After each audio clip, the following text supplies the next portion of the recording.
Video like जरूर कर लीजिए और ऐसे वीडियो लगातार फ्री में पाने के लिए चैनल को तुरंत सब्सक्राइब कर लीजिए और बेल आइकन को जरूर टैप कर लीजिए ताकि आगे भी सारे वीडियो आपको मिलते रहे। यूट्यूब में फॉलो करते हैं तो प्लीज ये वाला फ्री टेलीग्राम चैनल जरूर ज्वाइन कर लीजिएगा। सारे नोटिफिकेशन सारे अपडेट यहीं पे आते हैं, ध्यान रखिए।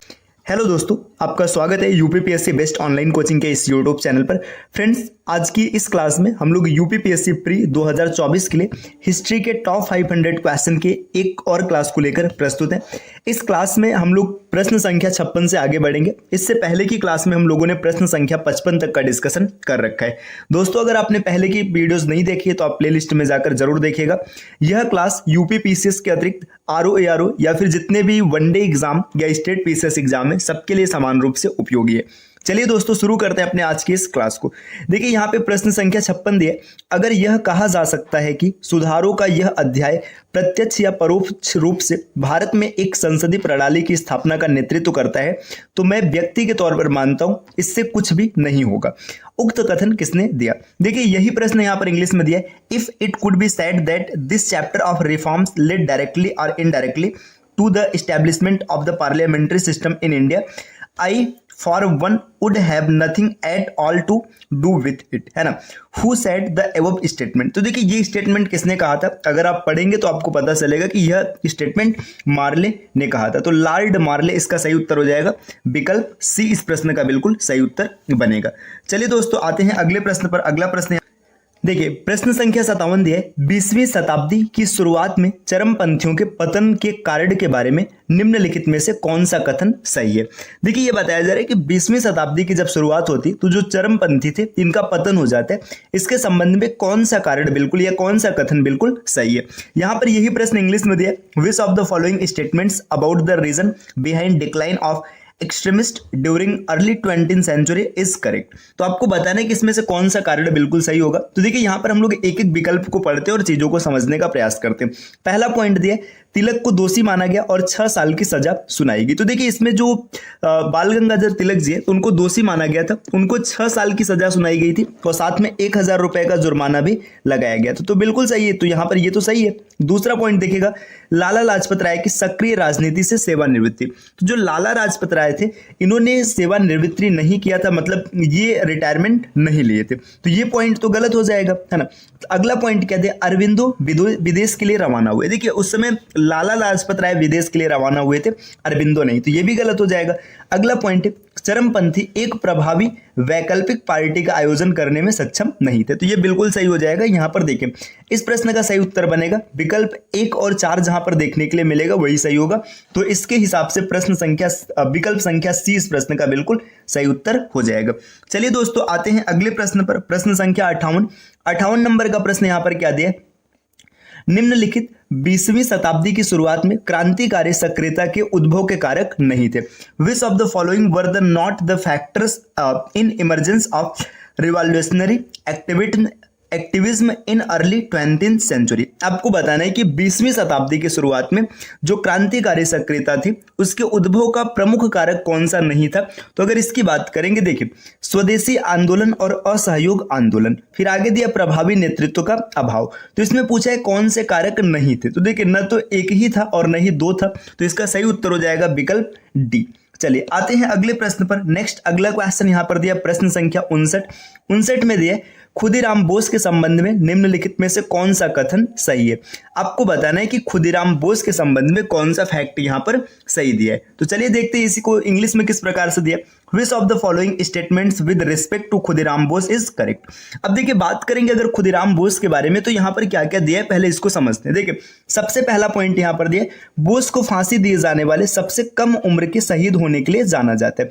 देखिए, जो खुदीराम बोस जी है इनको फांसी दिया गया था और ये सबसे कम उम्र में शहीद होने वाले व्यक्ति के रूप में जाने जाते हैं। तो ये तथ्य बिल्कुल सही है ना, ये एकदम सही तथ्य है। यहां पर यही इंग्लिश में है, Bose is known to be youngest martyrs to be hang, मतलब जिन्हें लटका करके मृत्यु दंड दिया गया था वो बोस थे। बिल्कुल सही है। दूसरा है, बोस ने जज किंग्सफोर्ड को ले जाने वाली गाड़ी पर बम फेंका था। देखिए, बोस ने क्या किया था, बोस थे और इनके साथ और भी थे, प्रफुल्ल चाकी थे, है ना। इन्होंने क्या किया था, मुजफ्फरपुर में मतलब क्या एक न्यायाधीश थे, न्यायाधीश का नाम था किंग्सफोर्ड, इनके गाड़ी पर बम फेंक दिया था। लेकिन दुर्भाग्य था कि किंग्सफोर्ड उस गाड़ी में नहीं था, है ना। तो इस वजह से उसकी मृत्यु नहीं होती, तो बम फेंक दिए थे। बिल्कुल सही है। फिर आगे दिया, बोस अलीपुर षड्यंत्र केस में आरोपी थे। तो अलीपुर षड्यंत्र केस में आरोपी नहीं थे, बोस कहाँ के आरोपी थे? इन्होंने मुजफ्फरपुर में क्या किया था? बम फेंका था गाड़ी पर, जज के गाड़ी पर। तो ये वाला गलत हो जाएगा। देखिए पहला और दूसरा, तो जिसमें पहला और दूसरा मिलेगा उसका सही उत्तर बनेगा। तो इस प्रश्न का सही उत्तर विकल्प डी हो जाएगा। चलिए दोस्तों आते हैं अगले प्रश्न पर। प्रश्न संख्या 60 में क्या दिया है? निम्नलिखित में से कौन सही ढंग से मेल नहीं खाता है? आपको बताना है कि इसमें से कौन सही ढंग से मेल नहीं खाता है। तो चलिए देखते हैं कौन सही ढंग से मेल नहीं खाता है। देखिए लिखा है अलीपुर षड्यंत्र केस। अभी यहाँ पे प्रफुल्ल चाकी दिया। देखिए जस्ट पहले आपने देखा कि जो प्रफुल्ल चाकी जी हैं और खुदीराम बोस जी हैं, इनका संबंध किससे है? इनका संबंध है मुजफ्फरपुर में ये जज किंग्सफोर्ड के गाड़ी पर बम फेंकते। तो प्रफुल्ल चाकी का संबंध अलीपुर षड्यंत्र केस से नहीं है। तो यहां पर देखिए इसमें पूछा है कौन सही ढंग से मेल नहीं खाता, तो ये तो सही ढंग से मेल नहीं खाता है, मतलब ये उत्तर में शामिल होगा। अगला देखिए इसमें क्या दिया? दिल्ली षड्यंत्र का मामला। अब दिल्ली षड्यंत्र का मामला इसमें दिया अरबिंदो घोष, है ना। तो अरबिंदो घोष का मामला देखिए, जो दिल्ली षड्यंत्र है ना, अरबिंदो घोष उसमें नहीं शामिल थे। अरबिंदो घोष का संबंध अलीपुर षड्यंत्र केस से, तो ये भी इस प्रश्न के हिसाब से सही उत्तर होगा। आगे दिया है मुजफ्फरपुर षड्यंत्र का मामला। देखिए मुजफ्फरपुर षड्यंत्र का मामला अभी जस्ट पहले आपने देखा प्रफुल्ल चाकी और कौन उसमें शामिल थे, और उसमें खुदीराम बोस जी शामिल थे। तो ये भी इस प्रश्न के हिसाब से सही उत्तर हो जाएगा। आगे कानपुर षड्यंत्र केस, तो यहाँ पर मुजफ्फर अहमद ये बिल्कुल सही मतलब सम्मिलित है, तो ये इसका उत्तर नहीं बनेगा। पहला दूसरा और तीसरा, तो जिसमें पहला दूसरा तीसरा विकल्प ए इस प्रश्न का सही उत्तर बनेगा। देखिए जो प्रफुल्ल चाकी और इसके बाद खुदीराम बोस जी हैं, उन्होंने जब गाड़ी पर बम फेंका था तो प्रफुल्ल चाकी ने तो वहां पर अपने आप को गोली मार लिया था, तो इनकी मृत्यु हो गई थी। बाकी खुदीराम बोस जी के ऊपर मुकदमा चला था और बाद में उनको फांसी की सजा सुनाई गई थी। चलिए दोस्तों आते हैं अगले प्रश्न पर। प्रश्न संख्या 61 में क्या दिया गया? भारत में क्रांतिकारी सक्रियता के संबंध में निम्नलिखित पर विचार कीजिए। अब क्रांतिकारी सक्रियता की बात की जा रही है, तो इसमें कौन से फैक्ट यहां पर देखिए पूछा गया सही है, तो आपको सही को चुनना है। देखिए यहां पर इसी को इंग्लिश में दिया, consider the following with regards to revolutionary activism in India. अब यहां पर क्या क्या दिया? क्रांतिकारी गतिविधि स्वदेशी बंगाल आंदोलन के विरासत के रूप में उभरी। तो देखिए ये बिल्कुल सही है, यहां पर स्वदेशी बंगाल के मतलब बंगाल आंदोलन के विरासत के रूप में उभरा, ये बिल्कुल सही तथ्य। अब दूसरे को देखते हैं, दूसरा दिए एक पीढ़ी या उससे अधिक के लिए शिक्षित युवाओं पर इसका प्रभाव पड़ा। बिल्कुल सही है, जो शिक्षित युवा थे उस समय वही आगे आते। यह धर्म निरपेक्ष था और हिंदू मुस्लिम एकता स्पष्ट रूप से देखी गई। तो देखिए ये तथ्य अगर देखेंगे तो कुछ मामलों में ये फेल होता हुआ नजर आता है। कहीं कहीं ऐसे बिंदु थे जहां पर धार्मिक निरपेक्षता दिखाई नहीं देती थी। आगे है, इसे बंगाल में व्यापक अंतर जातीय सामाजिक आधार के साथ जोड़ा गया था, ये भी गलत है। तो इस प्रश्न का देखिए इसमें से कौन सा सही है? तो अगर आप देखेंगे तो पहला और दूसरा सही दिख रहा है, तो पहला दूसरा जहां पर सही दिखेगा वही इसका उत्तर बनेगा। तो विकल्प ए इस प्रश्न का बिल्कुल सही उत्तर हो जाएगा। चलिए दोस्तों आते हैं अगले स्लाइड पर, अगले क्वेश्चन पर। प्रश्न संख्या 62 में क्या दे रखा है? 62 में ये दिया हुआ रामोसी विद्रोह के संबंध में निम्नलिखित पर विचार करें। Consider the following with respect to Ramosi revolt. तो रामोसी रिवोल्ट की बात करेंगे। रामोसी रिवोल्ट का संबंध किस तरीके से? इसने देखिए इसमें आपको बताना है कौन सा सही होगा। इसने सशस्त्र विद्रोह को उकसाकर अंग्रेजों से देश को छुटकारा पाने का लक्ष्य रखा। देखिए रामोसी विद्रोह, इसका संबंध महाराष्ट्र से, इसमें सशस्त्र विद्रोह था, इसमें संचार लाइनों को बाधित किया गया था। तो यह भी बिल्कुल सही हो जाएगा, संचार लाइनों को बाधित किया गया था। यह विदेशी भूमि से दान के माध्यम से अपनी गतिविधियों के लिए धन जुटाने की उम्मीद करता था। देखिए जब सीधी सी बात है सशस्त्र विद्रोह है तो यहां पर दान की कोई उम्मीद नहीं रखेगा। सशस्त्र विद्रोह मतलब लूटपाट किया जाएगा, तो यह तथ्य गलत हो जाएगा। तो इसमें 62 में पहला और दूसरा ये इस प्रश्न का सही उत्तर बनेगा, तो विकल्प डी इस प्रश्न का सही उत्तर हो जाएगा। चलिए दोस्तों आते हैं नेक्स्ट अगले स्लाइड पर। प्रश्न संख्या 63 में दिया मित्र मेला किसके द्वारा आयोजित किया गया था? मित्र मेला वाज ऑर्गेनाइज्ड बाय। तो मित्र मेला का संबंध किससे? तो मित्र मेला का संबंध है सावरकर बंधुओं से। तो देखिए इसमें सावरकर बंधु आएंगे तो बीडी सावरकर और उनके भाई जी होंगे, तो इसका सही उत्तर हो जाएगा विकल्प ए। चलिए आते हैं अगले प्रश्न पर। प्रश्न संख्या 64 में क्या दिया? निम्नलिखित में से पंजाब में उग्रवाद बढ़ने के कारण थे। Which of the following were the causes of rise in extremism इन पंजाब। अब आपको बताना है कि पंजाब में जो उग्रवाद बढ़ा था ये कैसे बढ़ा। तो देखिए बार बार अकाल पड़ना ये प्रमुख कारण था, है ना। तो अकाल पड़ने की वजह से बढ़ा था। दूसरा देखिए भू राजस्व में वृद्धि। देखिए भाई भू राजस्व में वृद्धि यही सबसे प्रमुख कारण था जहां उग्र मतलब पूरे भारत में उग्रवाद हुआ था। पूरे भारत की जनता अंग्रेजों के विरुद्ध एकजुट हो गई थी। देखिए सांप्रदायिक शोर, तो ये इस प्रश्न का कोई सही तार्किक उत्तर नहीं बनेगा। बंगाल की घटनाओं से प्रेरित होना, मतलब बंगाल की घटनाओं से प्रेरित हुए थे। इसके अतिरिक्त और भी कई कारण थे, जैसे सिंचाई कर हो गया था, है ना। अब जमींदारों द्वारा जमींदार जो थे गरीबों का शोषण कर रहे थे। तो इसमें और भी कारण हैं शामिल, लेकिन यहाँ पर जो प्रश्न में दिया गया तो इसके अनुसार विकल्प डी इस प्रश्न का सही उत्तर हो जाएगा। चलिए दोस्तों आते हैं अगले स्लाइड पर। अगला प्रश्न संख्या 65। देखिए इसमें दे रखा है निम्नलिखित में कौन सही तरीके से मेल नहीं खाता है। आपको यह बताना है कि कौन सही तरीके से मेल नहीं खाता है। देखिए श्याम जी कृष्ण वर्मा भारती समाजशास्त्री थे, बिल्कुल सही में है ना। आगे मदन लाल ढींगरा करजन वैली, ये भी बिल्कुल सही मेल खाता है। देखिए बीडी सावरकर वंदे मातरम, तो बीडी सावरकर का वंदे मातरम से कोई संबंध नहीं, ये गलत हो जाएगा। मैडम कामा मतलब भिकाजी कामा मैडम जो थी, नासिक षड्यंत्र केस से इनका भी कोई संबंध नहीं, तो ये भी बिल्कुल गलत हो जाएगा। तो इसमें कौन मेल नहीं खाता है, तो मेल नहीं खाता है तीसरा और चौथा, तो ये इसका सही उत्तर बनेगा विकल्प सी। अगर आप टीम के पेड कोर्सेज से जुड़ना चाहते हैं तो यहाँ पे कुछ नंबर है, आप इन नंबर पे कॉल करके पेड कोर्स से जुड़ने की प्रक्रिया समझ सकते हैं। ये ज्ञान सर का व्हाट्सएप नंबर है, आप यहाँ से व्हाट्सएप के माध्यम से भी जानकारी प्राप्त कर सकते हैं। तो चलिए दोस्तों देखते हैं क्वेश्चन संख्या 66 कहाँ क्या है। देखिए इसमें दिया निम्नलिखित का सही मिलान करें, मैच द फॉलोइंग करेक्टली। देखिए जब कभी भी मैच करने का क्वेश्चन मिलेगा तो इसमें एक चीज याद रखिएगा, आपको भले ही सभी ना याद हो फिर भी आप मैच आसानी से कर सकते हैं। आपको सिर्फ उन चीजों को देखने जिसका उत्तर आपको एकदम सही से पता है। इसके बाद क्या होगा कि आपके कुछ विकल्प एलिमिनेट हो जाएंगे और जो बचेंगे आप उनको आसानी से सेट कर लेंगे। जैसे इमेजिन करिए कि इसमें हमें सिर्फ मतलब 1-2 का पता है, मान लीजिए गदर का पता है। देखिए अगर गदर की बात करेंगे, गदर पार्टी एक क्रांतिकारी समूह था, है ना, जिसे सैन फ्रांसिस्को से संचालित किया जाता था, या ये समझिएगा कि इसका मुख्यालय सैन फ्रांसिस्को था। तो देखिए यहाँ पे गदर पार्टी का संबंध हो जाएगा सैन फ्रांसिस्को से, है ना। अब यहाँ पे देखिए जैसे ही 4 का आपने मिलान सी के साथ किया तो 4 को सी के साथ मिलाते ही विकल्प संख्या सी और विकल्प नंबर डी ये दोनों एलिमिनेट हो जाएगा। इसके बाद देखिए यूनाइटेड इंडिया हाउस की अगर बात करेंगे तो यूनाइटेड इंडिया हाउस सिएटल में मतलब इसका मुख्यालय था, यहाँ से संचालित किया जाता था। तो आपका 3 के साथ मिलेगा बी, और जैसे 3 के साथ बी मिलाएंगे तो विकल्प 20 प्रश्न का बिल्कुल सही उत्तर हो जाएगा।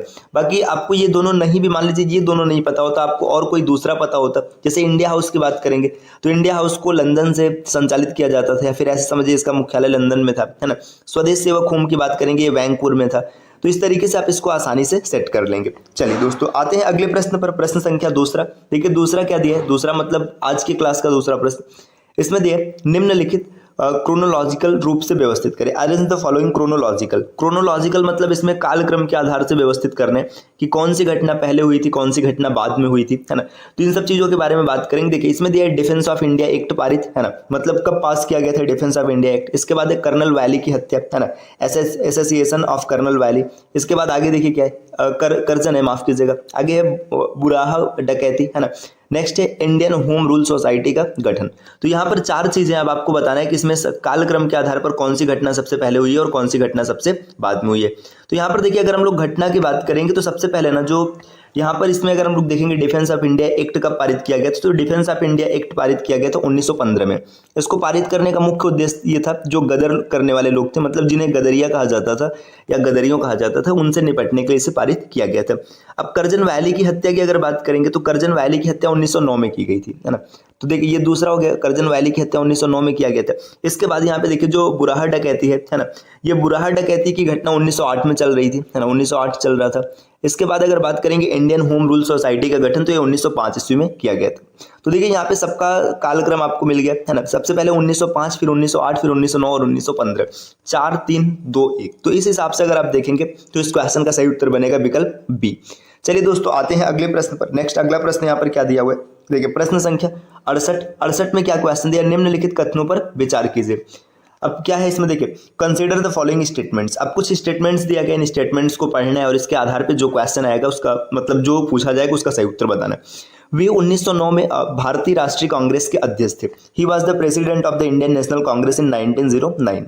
तो पहला पॉइंट ये दिया कि भारतीय राष्ट्रीय कांग्रेस के अध्यक्ष 1909 में थे। आगे दिया दूसरा, उन्होंने 1916 में लखनऊ समझौते के तहत मुसलमानों के लिए अलग निर्वाचन मंडल का विरोध किया, है ना। He opposed the separate electorates for Muslims under the Lucknow pact of 1916, मतलब जो लखनऊ समझौता हुआ था उसमें मुसलमानों के लिए अलग निर्वाचक मंडलों इसका विरोध किया गया था। वे गंगा महासभा के संस्थापक थे, है ना। He was the founder of the Ganga Mahasabha. तो देखिए किसी एक व्यक्ति की बात की जा रही है और उसी एक व्यक्ति ने इन तीनों काम को किया था। तो ये काम करने वाले कौन थे? मदन मोहन मालवीय, या फिर आप मदन मोहन मालवीय भी कह सकते हैं। अब इसमें देखिए आप चाहे जहां से पकड़ सकते हैं, चाहे तो गंगा महासभा के संस्थापक इससे समझ सकते हैं, चाहे तो ये भारतीय राष्ट्रीय कांग्रेस के अध्यक्ष थे 1909 इससे पकड़ सकते हैं, चाहे तो लखनऊ समझौते की बात है आप यहां से पकड़ सकते हैं। किसी भी एक फैक्ट से आप पकड़ेंगे जो आपका सही उत्तर होगा आसानी से मिल जाएगा। तो इसका सही उत्तर हो जाएगा विकल्प ए। चलिए आते हैं अगले प्रश्न पर। नेक्स्ट अगला प्रश्न यहाँ पर क्या दिया है, देखिए निम्नलिखित कथनों पर विचार करें। Consider the following statements. अब कुछ स्टेटमेंट्स दिया जिसके बारे में आपको विचार करना है और कौन सा उत्तर सही आपको बताना है। युगांतर आश्रम गदर पार्टी का मुख्यालय था। Yugantar Ashram was the head quarter of Ghadar party, मतलब गदर पार्टी की बात करेंगे तो इसका जो हेड क्वार्टर था युगांतर आश्रम था। आगे रास बिहारी बोस और सोहन सिंह भाकना गदर पार्टी से जुड़े थे। देखिए Ras Bihari Bose and Sohan Singh Bhakna was associated with the Ghadar party. तो देखिए यहाँ पर इसमें पूछा जा रहा है कौन सा कथन सही, तो देखिए ये दोनों कथन सही है ना। यहाँ पर आप देखेंगे जो युगांतर आश्रम में गदर पार्टी का मुख्यालय था। फिर आप बोलेंगे अभी आपने पहले क्वेश्चन में बोला कि सैन फ्रांसिस्को था, सैन फ्रांसिस्को से उसे संचालित किया जाता था, तो इसको याद रखिएगा। यहाँ पे अगर जैसे अगर गदर पार्टी का मुख्यालय कहाँ है ये पूछा जाएगा तो युगांतर आश्रम बोलेंगे, बाकी संचालित सैन फ्रांसिस्को से किया जाता था। चलिए दोस्तों आते हैं अगले प्रश्न पर। अगला प्रश्न क्या है? प्रश्न संख्या 70 है ना।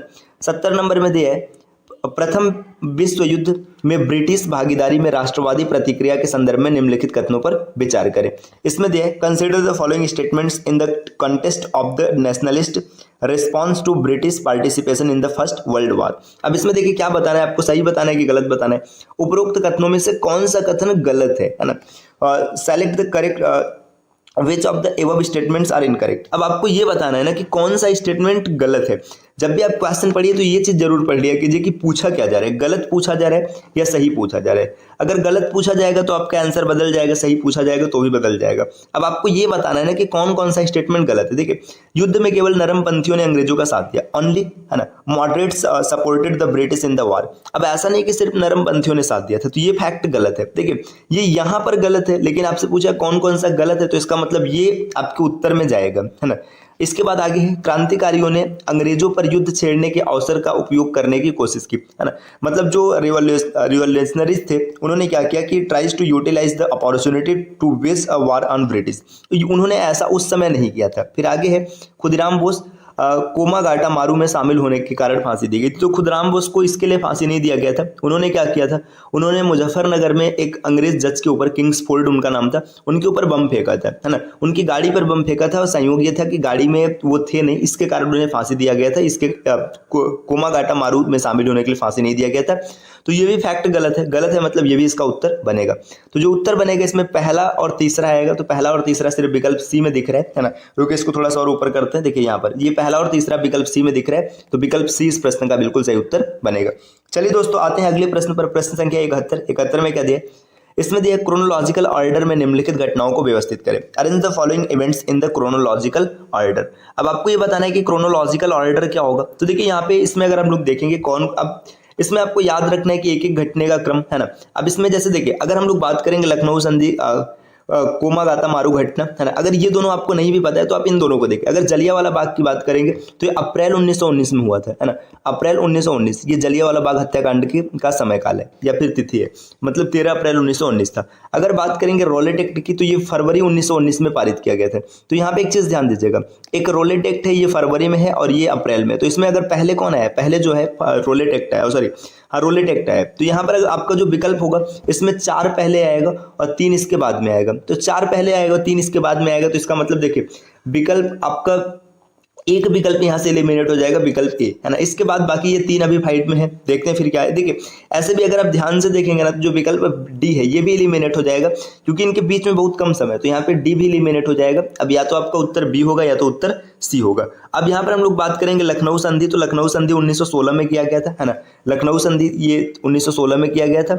इसके बाद अगर और भी बात करेंगे यहाँ पे देखिए क्या है कि ये दिया कोमागाटा मारू घटना, तो ये 1914 की बात है, 1914 की बात है। तो यहाँ पे पूरा पैटर्न क्लियर हो गया। सबसे पहले 2 आएगा, फिर 1 आएगा, फिर 4 आएगा और फिर 3 आएगा। तो विकल्प बी इस प्रश्न का सही उत्तर बनेगा। चलिए दोस्तों आते हैं अगले स्लाइड पर। अगले स्लाइड पर क्या इन्फॉर्मेशन दिया गया? यहाँ पर दिया गया क्वेश्चन संख्या 72 है, 1916 में कांग्रेस में चरमपंथियों की वापसी में निम्नलिखित में से कौन से कारक सहायक थे? Which of the following factors were helpful in the return of extremist in Congress in 1916, है ना। मतलब 1916 में क्या था कि जो चरमपंथी थे कांग्रेस में वापस आ जाते हैं, तो कौन कौन से फैक्टर इसमें शामिल होते हैं आपको ये बताना है। अब देखिए यहाँ पर सही उत्तर बताना है, देखिए देखते हैं क्या है। एनी बेसेंट के प्रयास, एफर्ट्स ऑफ एनी बेसेंट, ये कारण था, बिल्कुल सही है ना। तिलक द्वारा किया गया प्रयास, तो तिलक ने भी प्रयास किया था, ये भी कारण है। फिर आगे सूरत के विभाजन के बाद कांग्रेस में निष्क्रियता, in activity in Congress after Surat split, मतलब सूरत जब स्प्लिट हो गया तो उसमें कांग्रेस इनएक्टिव हो गए, तो ये भी एक प्रमुख कारण था। तो इसका सही उत्तर हो जाएगा 1, 2 और 3 विकल्प तीनों, मतलब डी इस प्रश्न का सही उत्तर बनेगा। चलिए दोस्तों आते हैं अगले प्रश्न पर। प्रश्न संख्या 73 नंबर के क्वेश्चन में क्या दिया गया? 73 नंबर में ये दिया गया कि तिलक के होम रूल लीग आंदोलन के बारे में निम्नलिखित कथनों पर विचार करें। Consider the following statements regarding Tilak's home rule league movement. देखिए अगर होम रूल लीग की बात करेंगे तो तिलक और एनी बेसेंट दोनों का नाम जुड़ा हुआ आता है, इसको याद रखिएगा। देखिए अब पहले की अगर बात करेंगे तो इसमें आपको क्या बताना है, कौन सा कथन सही है। तो पहला स्टेटमेंट क्या दिया? देखिए पहला स्टेटमेंट की अगर बात करेंगे तो यहाँ पर दिया तिलक की लीग ने स्वराज की मांग की थी लेकिन भाषाई राज्यों के गठन के खिलाफ थी। देखिए Tilak's league demanded Swaraj but against formation of linguistic states, तो ये गलत है। तिलक ने भाषाई राज की मांग भी की थी और इन्होंने मतलब लीग में स्वराज की भी मांग किया था। तिलक की लीग पश्चिमी भारत तक ही सीमित थी। Tilak's league was restricted to western India, ये सही है। देखिए ये पश्चिमी भारत तक ही सीमित था। फिर आगे गांधी जी तिलक के होम रूल लीग आंदोलन में शामिल हुए थे, है ना। Gandhi ji joined the Tilak home rule league movement, तो गांधी जी इनके मूवमेंट को शामिल नहीं किए थे, तो यहाँ पर अगर आप देखेंगे तो ये भी गलत हो जाएगा। तो इसके हिसाब से सिर्फ दूसरा सही होगा, तो दूसरा केवल मतलब 2 ए इस प्रश्न का सही उत्तर बनेगा। चलिए दोस्तों आते हैं अगले प्रश्न पर। प्रश्न संख्या 74 में क्या दिया गया?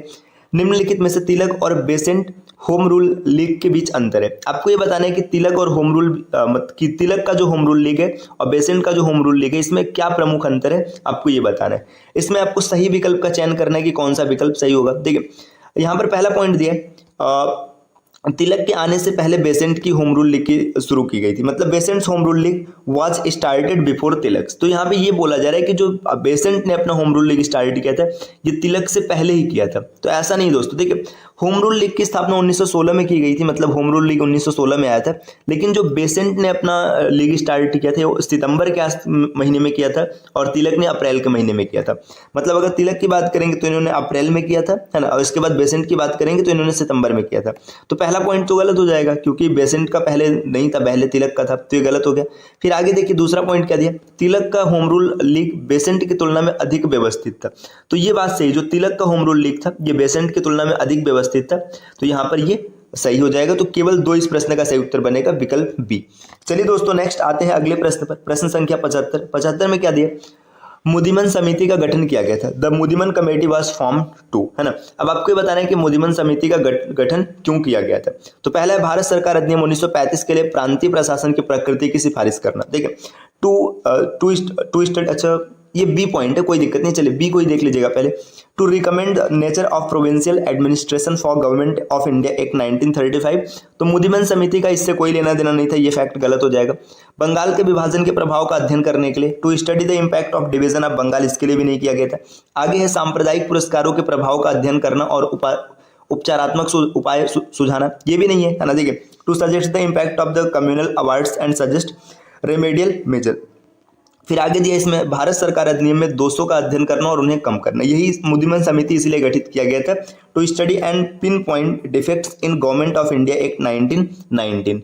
तो इस प्रकार इस क्वेश्चन का सही उत्तर हो जाएगा विकल्प डी। तो दोस्तों आज की क्लास में हम लोगों ने कुल 10 प्रश्नों का डिस्कशन किया है। ये सीरीज निरंतर चलती रहेगी जब तक हम लोगों का टॉप 500 क्वेश्चन डन नहीं हो जाता है। यह क्लास आपके UP PCS, RO, BPSC, UP triple SC, SSC, कोई भी एग्जाम हो जहाँ पर हिस्ट्री आती है सबके लिए समान रूप से उपयोगी है। तो आप वीडियो को देखा कीजिए और जहाँ पर आवश्यकता पड़े आप इसका नोट्स भी तैयार कीजिए। चलिए दोस्तों मिलते हैं आपसे नेक्स्ट वीडियो में कुछ नए इन्फॉर्मेशन के साथ, तब तक के लिए नमस्कार।